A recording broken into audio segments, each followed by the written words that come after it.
오늘 수요 저녁 영상 예배 함께 하시는 모든 분들을 주님의 이름으로 환영합니다. 못 뵌 분도 좀 있는데 한 2주 이상 못 뵌 분들도 계신데 모두 평안하시고 또 건강하시기를 바랍니다. 늘 주님의 임재 안에 또 말씀 안에 거하시기 위해서 노력하시는 여러분께서 오늘도 이 영상 예배 함께 드리시는데 하나님께서 은혜의 말씀으로 응답해 주시기를, 또 주님 안에서 우리 하나님께서 주시는 참 자유를 누리시는 그런 은혜를 받으시는 예배가 되기를 바랍니다. 우리 찬송가 268장 죄에서 자유를 얻게 함은 함께 찬양하겠습니다.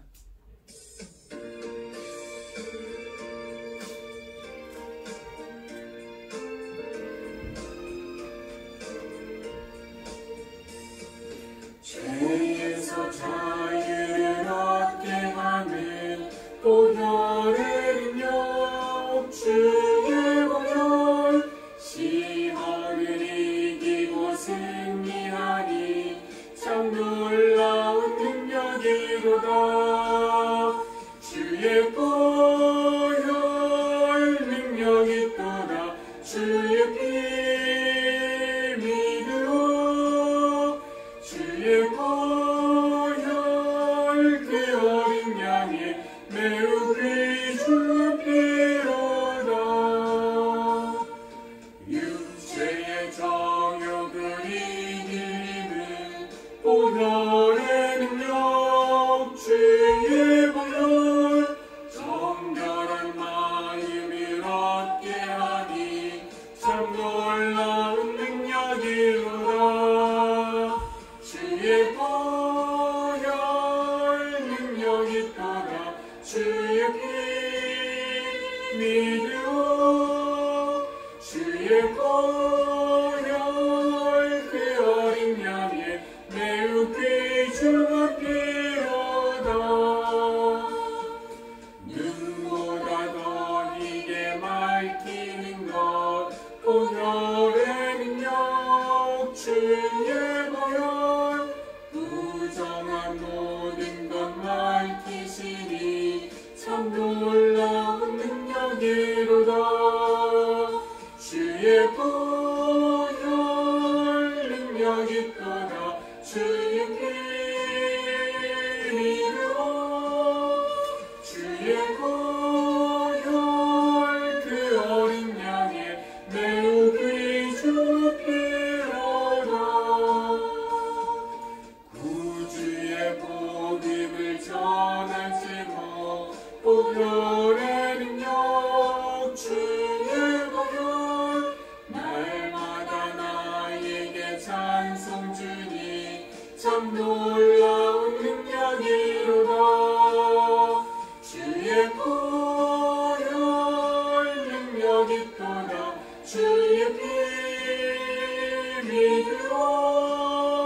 주의 보혈 그 어린 양의 매우 귀중한 피로다.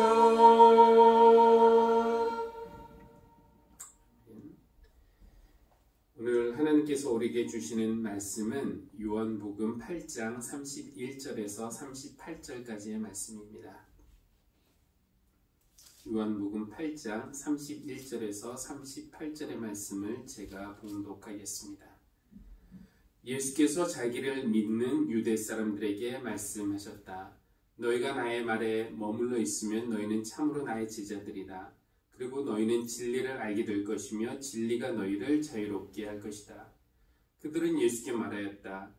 우리는 아브라함의 자손이라 아무에게도 종노릇한 일이 없는데 당신은 어찌하여 우리가 자유롭게 될 것이라고 말합니까? 예수께서 대답하셨다. 내가 진정으로 너에게 말한다. 죄를 짓는 사람은 다 죄의 종이다. 종은 언제까지나 집에 머물러 있지 못하지만 아들은 언제까지나 머물러 있다. 그러므로 아들이 너희를 자유롭게 하면 너희가 참으로 자유롭게 될 것이다. 나는 너희가 아브라함의 자손임을 안다. 그런데 너희는 나를 죽이려고 한다. 내 말이 너희 속에 있을 자리가 없기 때문이다. 나는 나의 아버지에게서 본 것을 말하고 너희는 너희 아비에게서 들은 것을 행한다. 아멘. 다니던 대학교 교정에는 이 요한복음 8장 32절 말씀이 적힌 돌이 있었습니다. 진리가 너희를 자유케 하리라. 교훈을 새긴 그런 돌이었는데요. 많은 학생들이 이 말씀을 오해한 것 같아요. 너희가 진리를 알지니 진리가 너희를 자유케 하리라. 이 진리를 안다는 것은 어떤 학문의 진리, 학문을 배우는 것으로 오해한 것입니다. 공부를 열심히 해서 많은 것을 알면, 즉 진리를 터득하면은 그것이 우리에게 자유를 준다는 것. 일단 직업 선택의 자유를 얻는다고 생각하는 그런 사람들도 있었습니다. 공부를 못하면 취직을 못하거나 아니면 최소 연봉을 받으면서 내가 원하지 않은 그런 일을 할 수 있겠지만, 공부를 열심히 하면, 진리를 알게 되면은 원하는 회사를 골라서 갈 수 있는 어떤 자유가 주어진다고 생각한 것입니다. 많이 배울수록 직업의 선택도, 또 거주지의 선택도, 심지어 배우자의 선택도 좀 더 자유롭게 할 수 있다는 생각을 한 이들도 있었습니다. 물론 예수님은 그런 자유, 그런 진리를 말씀하신 것은 아닙니다. 진리라고 하는 것은, 너희가 진리를 알지니에서 진리라고 하는 것은 쉽게 말하면은 예수님이고, 좀 더 어렵게 말하면은 예수 안에서 우리가 접근 가능하게 된 어떤 하나님의 나라, 하나님의 현실이라고 하겠습니다. 내가 예수님을 통해서 하나님의 통치, 하나님의 현실 안으로 들어가게 되면은 그동안 나를 부자유하게 했던, 나를 붙들고 있던 모든 것들로부터, 특별히 죄의 힘으로부터 자유를 얻을 수 있다는 것입니다. 여러분은 자유로우십니까? 그렇습니다. 우리에게는 자유가 있죠. 여기 우리가 살고 있는 것은 자유민주주의 국가이고, 또 우리에게는 법이 정한 그런 자유가 있습니다.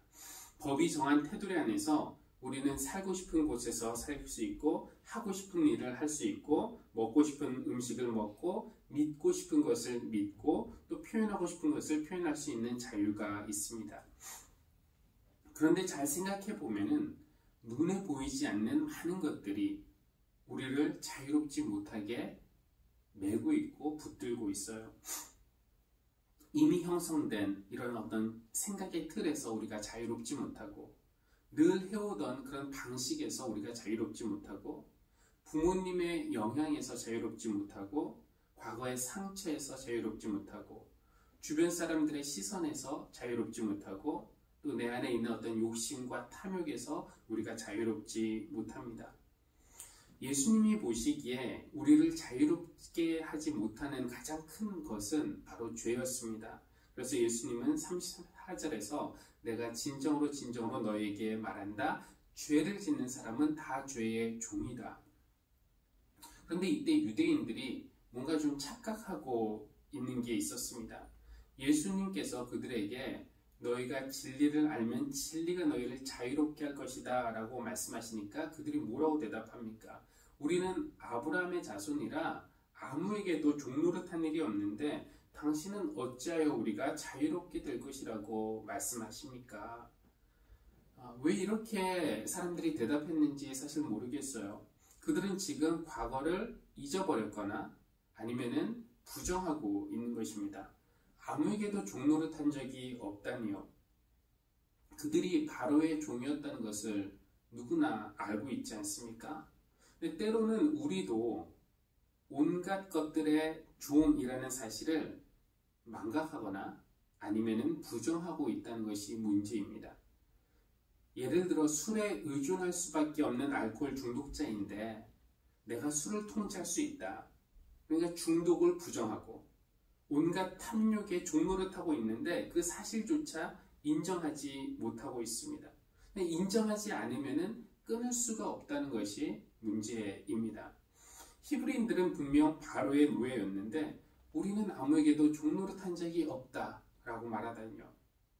그런데 우리는 알고 있습니다. 그들이 노예로 있으면서 고통 중에서 부르짖었을 때 하나님이 들으시고 그들을 긍휼히 여기셔서 구원해 주시고 자유를 주셨다는 것을 우리는 알고 있습니다. 물론 그 자유를 얻는 과정이 쉽지만은 않았어요. 하나님이 10가지 재앙을 내리시는 동안에도 바로는 고집을 버리지 않고 히브리 백성들을 꼭 붙들고 있으면서 자유를 주지 않았습니다. 마침내 10번째 재앙이 내렸는데 그 10번째 재앙은 끔찍한 재앙이었어요. 모든 가정에서 장자, 첫째 아들이 죽는 그런 재앙이었습니다. 사람도 죽고 가축도 예외가 아니었어요. 피해간 가정이 없었습니다. 이런 끔찍한 재앙을 겪은 후에야 바로는 비로소 히브리인들을 놓아주었습니다. 그들이 홍해를 건너면서 이집트 영토를 빠져나가는 순간 종살이의 사슬이 끊겼고 그들은 자유를 얻게 되었습니다. 이것이 얼마나 감격적인 순간이었을까요? 내 신분이, 우리의 신분이 노예에서 자유인으로 바뀌었으니 얼마나 좋았겠습니까? 더 이상 청소해라, 밥해라, 빨래해라 시키는 주인이 없었고요. 더 이상 일해라, 일어나라, 더 일해라 이렇게 명령하는 주인이 없었습니다. 더 이상 누구를 만나러 갈 때든지 어디 갈 때, 무엇을 먹을 때 허락받을 필요가 없었습니다. 이제는 스스로 알아서 하면 되는 겁니다. 노예에서 자유인으로. 그런데 사실은 그것이 아니에요. 엄밀히 따지면은 이 히브리 백성은 노예에서 자유인이 된 것이 아니라 그들은 바로를 섬기는 사람들에서 하나님을 섬기는 사람들이 된 것입니다. 그들에게 주어진 자유는 이제부터는 내 마음대로 아무렇게나 해도 되는 그런 자유가 아니었고 그들에게 주어진 자유는 자유롭게 하나님을 섬길 수 있는 그런 자유였습니다. 하나님은 이 사실을 분명히 하셨어요. 이 출애굽기에 반복적으로 나오는 표현인데 모세를 통해서 바로에게 이런 말씀을 전하게 하시는데 모세가 이제 바로에게 가서 주님이 말씀하신다 하면서 말씀을 전합니다. 나의 백성을 내보내라. 그들이 나에게 예배를 드리게 하여라. 그런데 이제 예전 번역에 보면은 여호와의 말씀에 내 백성을 보내라. 그들이 나를 섬길 것이니라. 예배를 드리게 하라는 것과 섬기게 하라는 말이 같은 표현인데요. 예배, 워십과 섬김, 서비스가 같은 말로 사용이 되고 있습니다. 그러니까 하나님이 그들을 구원하신 목적은 바로를 섬기는, 바로를 예배하는 백성에서 하나님을 섬기고 예배하는 백성이 되게 하기 위해서였습니다. 출애굽기 13장에서도 하나님은 백성에게 명하시는데 어떤 명령을 하시냐면은 처음 난 것은 모두 거룩하게 구별하여서 나에게 바쳐라. 처음 난 것은 다 나의 것이다. 이렇게 말씀을 하십니다. 하나님은 지금 히브리 백성에 대한 소유권을 주장하고 계신 겁니다. 그들도 원래 죽을 수밖에 없는 사람들이었기 때문에 살아남았다고 해서 그들이 내 목숨은 나의 것 이렇게 마음대로 살 수가 없는 겁니다. 하나님이 그들을 살려주셨기 때문에 하나님은 그들도 다 하나님의 소유라고 말씀해주고 계신 거예요. 이전에는 너희가 바로의 소유였다면 이제 너희는 내 소유다. 그렇다면 택을 처음 열고 나온 첫째만이 하나님의 것인가? 그렇지 않습니다. 본디 숨을 쉬며 사는 모든 생물이라면 하나님의 소유입니다. 무엇이든지. 우리는 그 중에서 처음 난 것을 하나님께 돌려드림으로써 하나님이 우리 생명의 주인이십니다 라는 그런 신앙 고백을 하는 것이죠. 우리가 11조를 드리는 이유도 우리 수입의 10분의 1이 하나님의 것이기 때문이 아닙니다. 우리가 버는 모든 돈은 다 하나님의 것. 그 돈을 벌 수 있게 일을 주신 분도 하나님이시고 그 일을 할 수 있는 능력을 주신 분도 하나님이시고 그 능력을 갖추게 배우게 하신 분도 하나님이라는 고백입니다.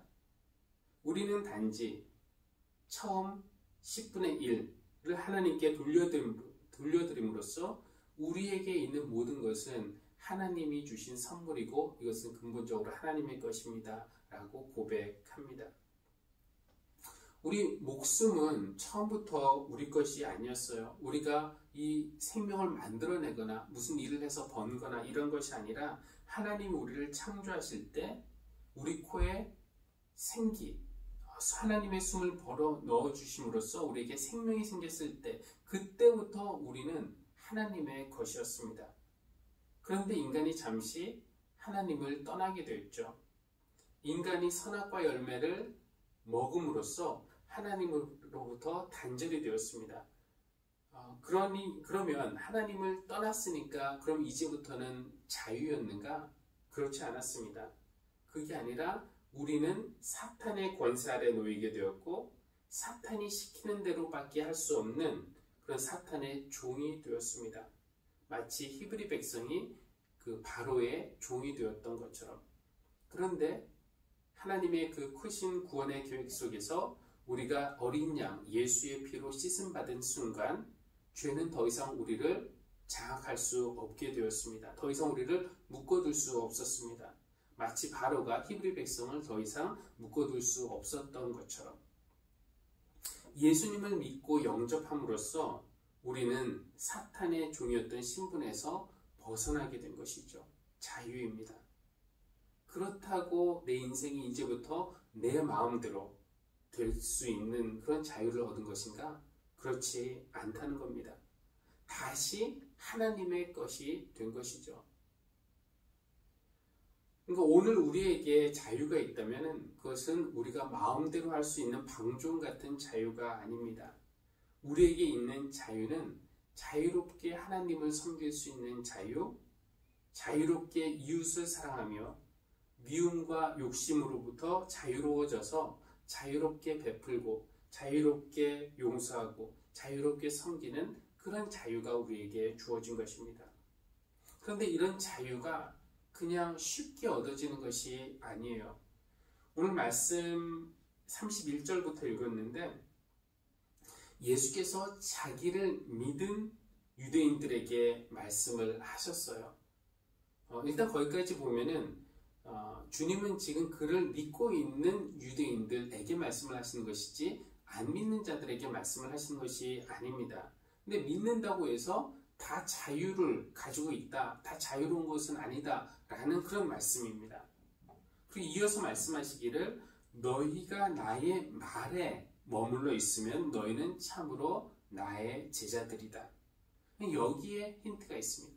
그리고 이제 하시는 말씀이 너희가 진리를 알게 될 것이고 진리가 너희를 자유케 할 것이다 라고 이어가시는데 나의 말에 머물러 있으면 중요한 것은 말씀 안에 그 말씀이신 주님 안에 머물러 있는 것입니다. 그냥 예수님 안에 들어왔다가 나갔다가 반복하는 것이 아니라 늘 주님 안에 머물러 있는 것, 항상 말씀을 읽고 생각하고 묵상하고 실천하는 것. 성경을 읽고 싶을 때 읽고 읽기 싫으면 안 읽고 성경 말씀을 순종하고 싶으면 하고 순종하기 싫으면 안 하고 그것이 내 자유다라고 생각하는 사람이 있을지도 모르지만 그런 식으로 자유를 행사하다가는 진정한 자유를 결코 얻을 수가 없습니다. 연습하고 싶을 때 연습하고 쉬고 싶을 때 쉬고 그런 자유가 있다면은 이미 오래전의 이야기이지만 김연아 같은 선수가 어떻게 아이스링크 위에서 자유롭게 연기를 할 수 있겠습니까? 그런 자유의 경지에 이르기 위해서는 훈련이 필요한 겁니다. 말씀 안에 거하는 훈련, 예수님 안에 거하는 훈련, 말씀에 순종하는 훈련. 36절에서 예수님은 아들이 너희를 자유롭게 하면 너희가 참으로 자유를 얻을 것이다. 자유롭게 될 것이다. 라고 말씀하십니다. 무엇이 여러분의 자유를 빼앗아 가고 있습니까? 여러분은 무엇에 의존하고 있습니까? 우리는 아무에게도 종노릇하지 않고 있는데 자유를 주겠다니 무슨 말인가 하면서 부정하시겠습니까? 우리는 우리의 편견, 내 노예이고, 그렇죠? 과거의 상처의 종이고, 사람들의 시선, 부정적인 습관, 나의 탐욕과 욕심, 수많은 것들이 우리로 하여금 자유롭게 하나님을 섬기고 자유롭게 이웃을 사랑하게 하지 못하고 있는 것입니다. 그럼 자유를 향해서 나아가는 길은 무엇인가? 예수님의 사랑 안에 거하면서 그 사랑에 확신을 갖는 것, 예수님의 말씀 안에 거하면서 그 말씀을 순종하는 것. 오늘 이따 우리가 부를 찬양처럼 주의 날개 아래 거하는 것, 주의 임재 안에 거하는 것, 그것이 우리를 속박하는 것이 아닙니다. 그렇죠? 주의 울타리 안에 거하는 것이 우리를 속박하는 것이 아니라 그것이 주님의 말씀 안에 거하는 것이고 자유를 향해서 나아가는 길이기 때문에 오늘 찬양은 그것이 나의 가장 큰 소망, 그것이 나의 가장 큰 은혜임을 고백하고 있습니다. 우리도 주님 안에 거하면서 주님의 말씀 안에 거하면서 진리를 향해 또 자유를 향해 나아가시는 그런 신앙의 길을 힘들지만 또 꾸준하게 담대하게 걸어가시기를 바라겠습니다. 우리 내 모습 이대로 함께 찬양하겠습니다.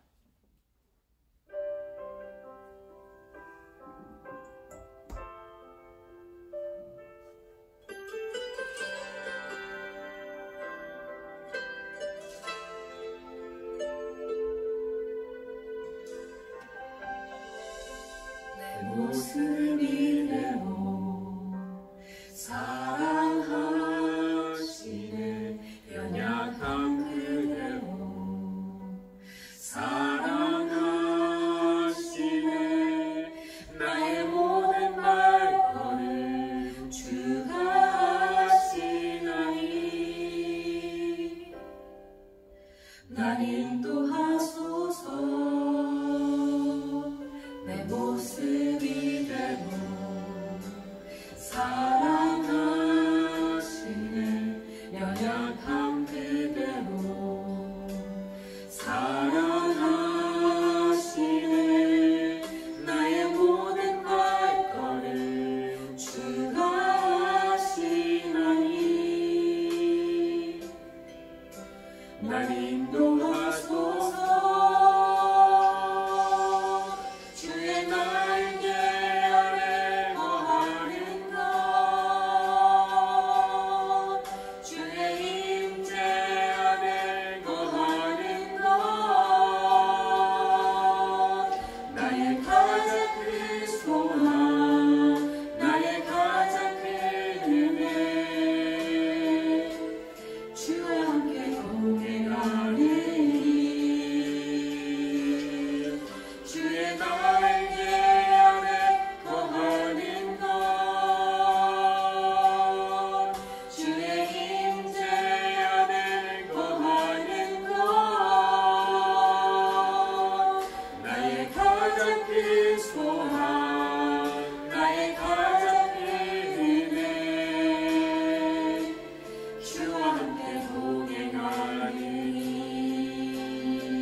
모습 이대로 사랑하시네 연약한 그대로 사랑하시네 나의 모든 발걸음 주가 하시나니 날 인도하소서 주의 날개 아래 거하는 것 주의 임재 안에 거하는 것 나의 가장 큰 소망 나의 가장 큰 은혜 주와 함께 동행하리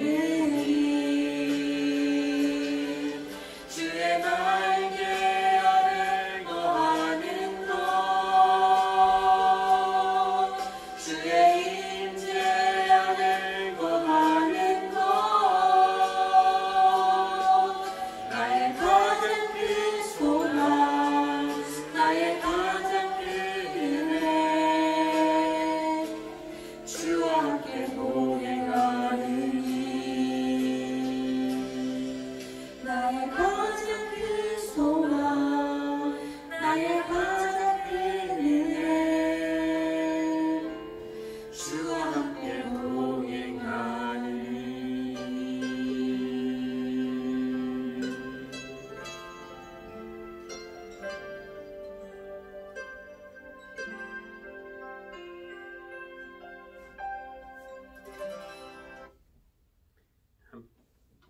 기도하시겠습니다. 우리 생명의 주인 되시는 하나님, 하나님은 우리가 하나님의 관계 속에서 참 자유를 누리며 살아가도록 우리를 창조하셨는데 내 마음대로 하는 그런 자유 찾기 위해서 하나님을 떠난 어리석은 우리를 불쌍히 여기시고 용서하여 주십시오. 자유를 얻기는커녕 하나님을 떠나 있는 동안 좁은 생각의 틀에, 과거의 상처에, 사람들의 시선에, 부정적인 습관에 우리 욕심과 탐욕심의 종이 되어버렸습니다. 아들이 우리를 자유롭게 하신다는 말씀을 듣습니다. 진리이신 예수님을 알고 그 말씀 안에 거하는 것이 보이지 않는 죄의 끈으로부터 자유를 얻는 길임을 알려주셨으니 그것이 잠시는 힘들어도 이를 악물고 그 길을 걷게 해주십시오. 우리를 붙들고 있는 것들을 향해서 됐다고, 필요 없다고 말할 수 있는 그런 용기와 힘을 말씀을 통해서 얻게 해주십시오. 무언가에 매여 있는 우리 모두가 예수님 안에서 참 자유를 얻고 자유롭게 하나님을 섬기고 또 자유롭게 이웃을 사랑하는 참 자유의 경지에 이르도록 우리의 발걸음을 인도해 주십시오. 이제는 자유를 아는 진리와 자유를 향하는 길이 되시는 우리 주 예수 그리스도의 은혜와 우리의 생명 되시는 하나님의 사랑과 참 자유가 무엇인지 알게 하시는 성령님의 교통하심이 모든 사랑하는 성도님들 위해 지금부터 영원까지 늘 함께 하시기를 간절히 축원합니다. 아멘.